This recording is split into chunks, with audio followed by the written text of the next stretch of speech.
Subscription account के कुछ और न्यूमेरिकल्स को समझेंगे, क्योंकि ये बहुत ही इंपॉर्टेंट टॉपिक है। इसका क्लियर कॉन्सेप्ट आपका होना चाहिए। इसके लिए हम लोग कुछ और न्यूमेरिकल्स को समझेंगे। सबसे पहले मैं क्वेश्चन 18, बहुत ही इंपॉर्टेंट क्वेश्चन है। इसमें आप एक इंपॉर्टेंट चीज सीखेंगे। क्वेश्चन 18 आप बुक से भी देख सकते हैं, टीएस ग्रेवाल का क्वेश्चन है ये। ऐसे मैंने बोर्ड पे भी लिख दिया है।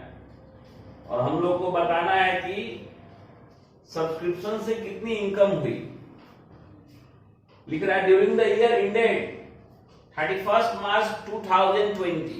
किस ईयर के लिए हम लोग बनाना है?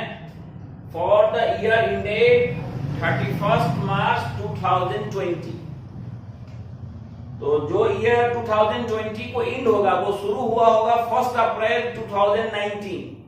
Our current year is 2019 to 20।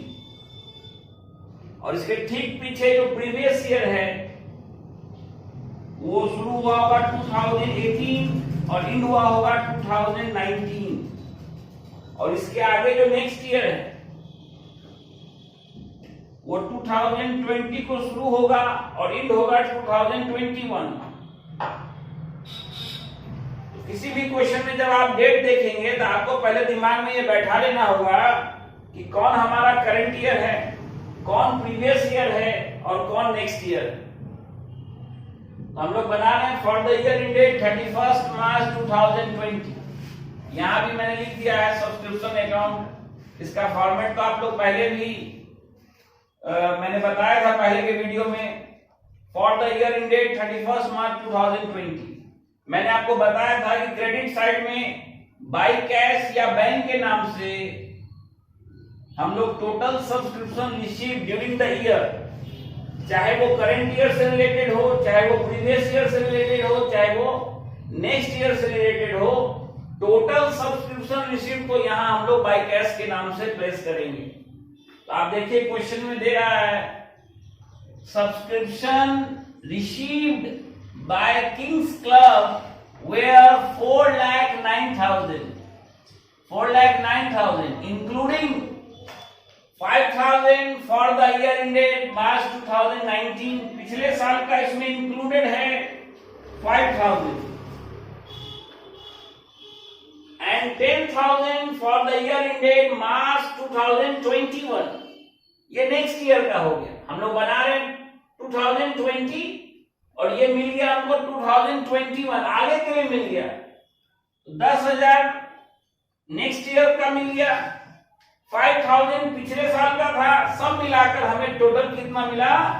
4,09,000। तो टोटल सब्सक्रिप्शन रिसीट को हम लोग क्रेडिट साइड में डाल दिए।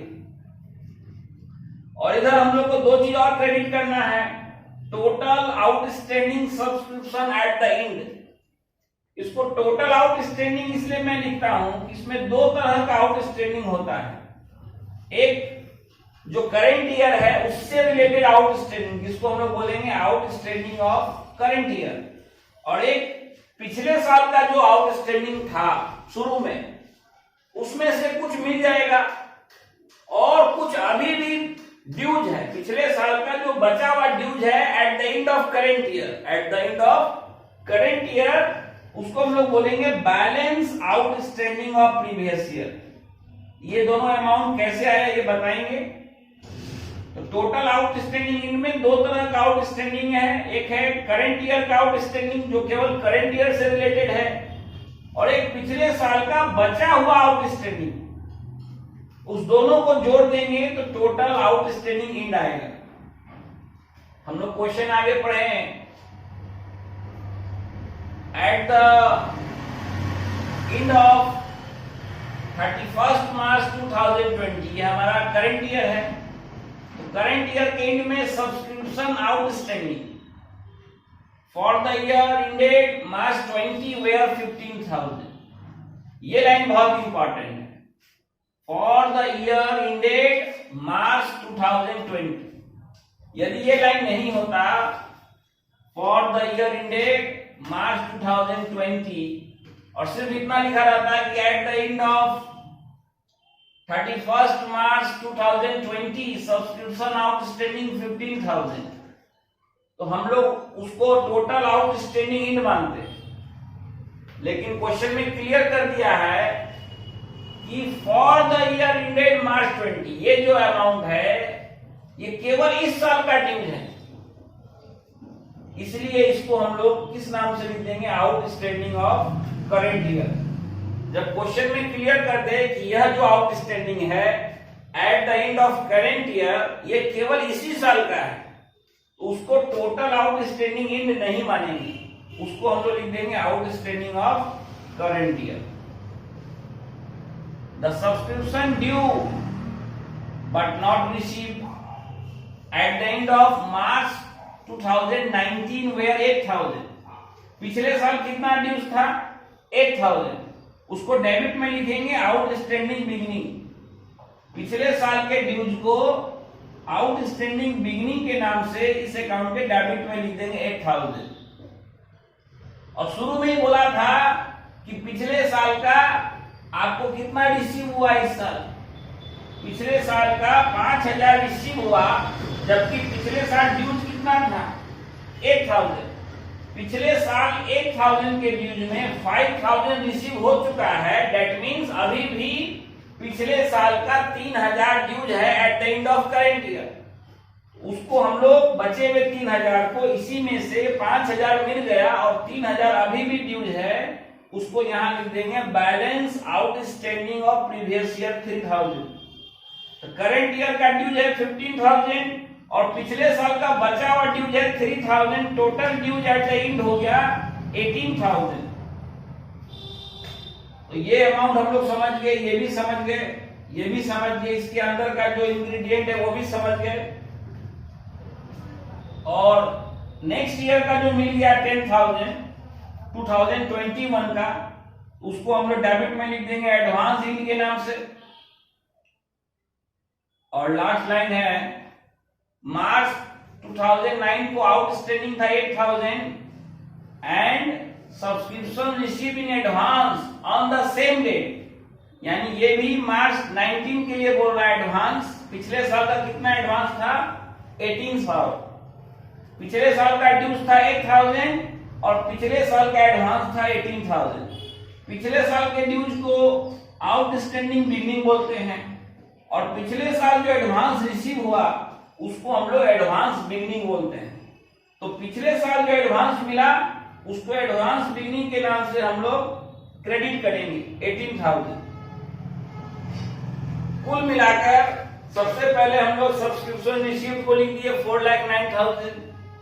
टोटल आउटस्टैंडिंग इन जिसमें इस साल का ड्यूज है 15,000 और पिछले साल का बचा हुआ ड्यूज है 3,000, दोनों मिलकर टोटल आउटस्टैंडिंग इन हो गया 18,000।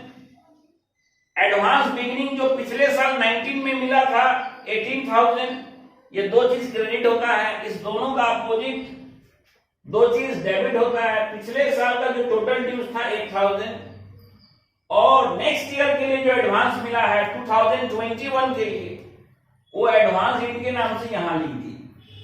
अब हम लोग क्रेडिट साइड का टोटल कर लेंगे 4,45,000 और उसमें ये दोनों अमाउंट यानी 18,000 को डिडक्ट करेंगे तो हमारा आंसर आ जाएगा 4,27,000।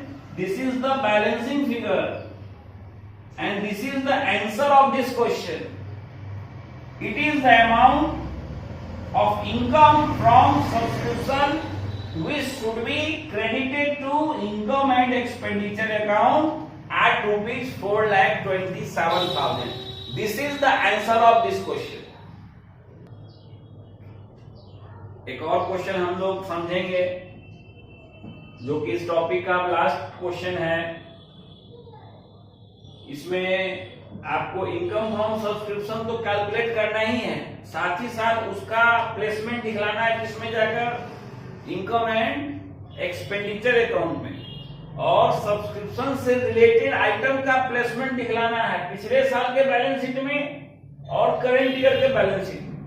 पिछले साल के बैलेंस शीट को हम लोग ओपनिंग बैलेंस शीट कहेंगे और इस साल के बैलेंस शीट को हम लोग क्लोजिंग बैलेंस शीट कहेंगे। तो हमारा जो इसमें डेट है क्वेश्चन में लिख रहा है how are the flowing items of subscription shown in the income and expenditure account for the year ended 31st March 2020, यानी our current year is 2019 to 20। Start हुआ 1 अप्रैल 19 को और एंड हुआ 31st मार्च 2020। और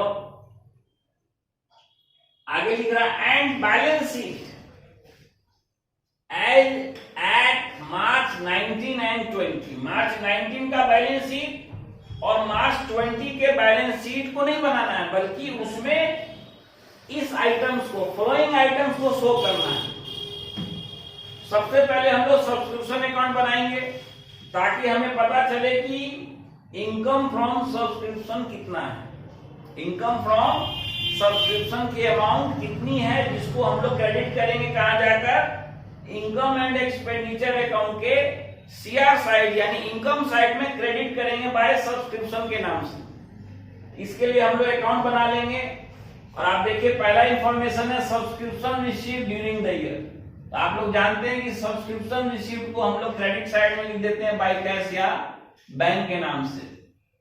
सब्सक्रिप्शन आउटस्टैंडिंग ऑन मार्च 19, ये पिछला साल है, क्योंकि करंट ईयर है मार्च 20, तो ये प्रीवियस ईयर है।